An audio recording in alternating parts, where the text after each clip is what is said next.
Ayaw raw sana ni Vice Presidente Leni Robredo na magbitiw bilang chairperson ng Housing and Urban Development Coordinating Council o HADC. Pero tila ayaw na raw sa kanya ng Administrasyong Duterte. Ayon kay Robredo, humingi pa siya ng kumpirmasyon sa kampo ng Pangulo sa pamagitan ni Bongo kaugnay ng ipinadalang text ni Cabinet Secretary June Evasco. Pero wala siyang natanggap na sagot. Dagdag pa ni Robredo, kung hinaharangan na siyang dumalo o makibahagi sa meeting ng gabinete, imposible na niyang magawa ang kanyang tungkulin. Si Evasco na ang papalit kay Robredo bilang pinuno ng HADC.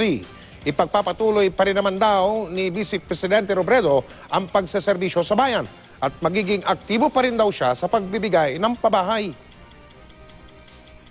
Ako ang instruction from Monday until hindi natin alam, hindi na ako pwede mag-attend ng cabinet meetings. Parang feel-fire na ako.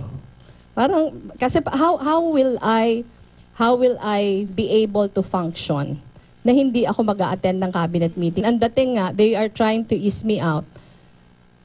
Wala na ding sense. Kasi if they don't want me there anymore, chances are I won't get the support. I'm confused. Kasi if he is not, kasi if you say heavy heart, parang malungkot siya na nagre-resign ako. Pero, di ba yung hindi sa akin pagpa-attend ng cabinet meeting, parang yung writing on the wall nga, ayaw na nila ako nandun. Marami nag-warn that there were people around the president, even people in the cabinet, who did not want me there and wanted Bongbong Marcos instead.